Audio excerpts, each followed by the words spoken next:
অসুস্থ লোকটা wheel chair 3 দিন ডায়ালাইসিস করে তিনি ওখানে বসে ভাবছেন যে ওদের পাশে দাঁড়ানো দরকার।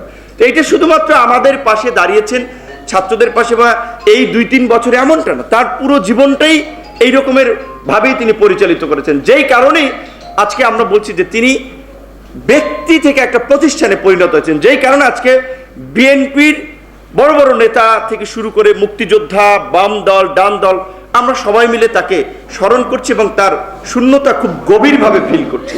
যে আপনারা জানেন ইঞ্জিনিয়ারিং ইনস্টিটিউটে একটা নাগরিক স্মরণ সভা হয়েছিল, সমাজের বিভিন্ন শ্রেণীর মানুষরা সেখানে ছিল, আবার আরও 4-5টা দলের স্মরণ সভা হয়েছিল। আমরা এখানে একটা স্মরণ সভা করেছিলাম। এই যে আপনি কোনো রাজনৈতিক দলের স্পেসিফিকভাবে যদি ধরেন একটা রাজনৈতিক দলের নেতা, তাহলে তার দল তাকে স্মরণ করে।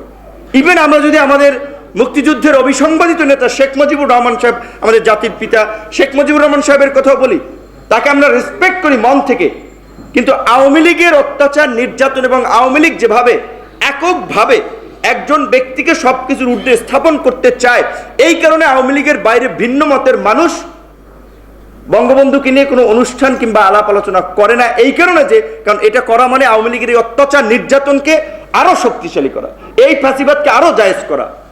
কিন্তু জাফরুল্লাহ চৌধুরী আজকে দেখেন, বাম ডান, যেটা মঞ্জু ভাই বলছিলেন যে তিনি যুদ্ধাপরাধী মামলায় যাদের বিচার হচ্ছিল, সেখানে আন্তর্জাতিক আইনের অনেক ব্যত্যা হয়েছে, বিতর্কিত কিছু কাজ করা হয়েছে, এটা তো পরিষ্কার। আজকে তো পরিষ্কার, সেই সময় যদি এই কথা কেউ বলতেন তাহলে তার খবর হতো। আজকে তো পরিষ্কার যে গণভবন, বঙ্গভবন থেকে আদালতের রায় আসে এবং প্রেসক্রিপ্টেড রায় অনেক মামলায় দেওয়া হয়। যদি আমার কিন্তু আদালতে মনার মামলা আছে, তাই বলি কি আমি বলবো না যেগুলো হচ্ছে শাস্তি দেবে। দেখ, কোর্টকে নিয়ে কথা বলা যাবে না। আলাল ভাইকেও ডেকেছেন, মোয়াজ্জেম হোসেন আলালকে, কোর্টকে নিয়ে কথা বলা যাবে না। কারণ এই যে কোর্ট যে এখন অবিচার করছে, সেটা নিয়ে যখন আমরা বলছি, তখন আমাদের মুখ বন্ধ করার জন্য একটা পায়তারা চলছে যে না, কোর্ট নিয়ে কোনো কথা বলা যাবে না। ফজলুল হক সাহেব বলেছেন, আমি একজন মুক্তিযোদ্ধা, যে এমন কলির যুগ ছাগলে চাটে বাঘের গাল।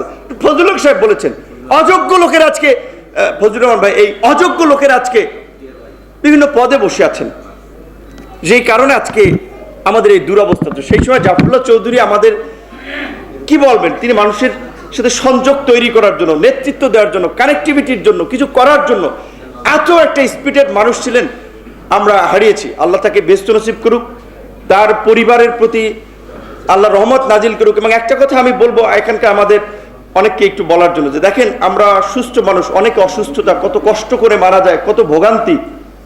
এই রকমের একটা মানুষ 3 দিন ডায়ালাইসিস নিয়ে, আল্লাহ কিন্তু তাকে খুব বেশি কষ্ট দেন নাই, সিম্পলি ভাবে তার মৃত্যু নিশ্চিত করেছেন। নিশ্চয়ই আল্লাহর তার প্রতি আল্লাহর রহমত ছিল, তিনি যে কাজ করেছেন। যেটা বলছিলাম, সেই কাদের মোল্লা থেকে শুরু করে তার প্রতি যে অবিচার হচ্ছে, বা সেই জন্য তিনি একমাত্র ব্যক্তি বোধহয় এইরকম একজন মুক্তিযোদ্ধা সরব ছিলেন যে না, কাদের মোল্লা আর কসাই কাদের মোল্লা এক না। সরি, আমি এগুলো এত কিছু জানি না, কিন্তু আমি তার সাথে বেশ প্রোগ্রামে গিয়েছি, তো তার মুখের এই কথাগুলো, কাদের মোল্লার কসাই কাদের মোল্লা, বোল্ডলি অনেক জায়গায় বলেছেন। এমনকি মামুনুল হকের মুক্তি নিয়েও যখন দীর্ঘায়িত হচ্ছিল বা জামিন দিচ্ছিল না, তিনি বারবার বলছিলেন জামিন পাওয়া একটা মানুষের আইনগত এবং সাংবিধানিক অধিকার, তিনি কেন জামিন পাবেন না? বেগম খালেদা জিয়ারও জামিন পাওয়ার অধিকার আছে। তিনি বোল্ডলি এই কথাগুলো বলেছেন। এখন কয়জন বলবে মামুনুল হক একটা অন্য ঘরানার লোক, তার মুক্তি নিয়ে কয়জন রাজনীতিবিদ কথা বলবেন? যদিও তিনি আপনার গণতন্ত্রের পক্ষের শক্তিও কিংবা আন্দোলন করুক, কয়জন কথা বলবে? বলবে না। তিনি একটা ইসলামিস্ট লোক নানান কারণে। তো জাফরুল্লাহ চৌধুরীর এই বিভাজনটা ছিল না। তো আজকের এই অসহিষ্ণু এবং বিভাজিত সমাজে জাফরুল্লাহ চৌধুরীর আদর্শকে উঁচু করে ধরা আমাদের জন্য খুবই প্রয়োজন এবং অনুসরণ করা খুবই প্রয়োজন।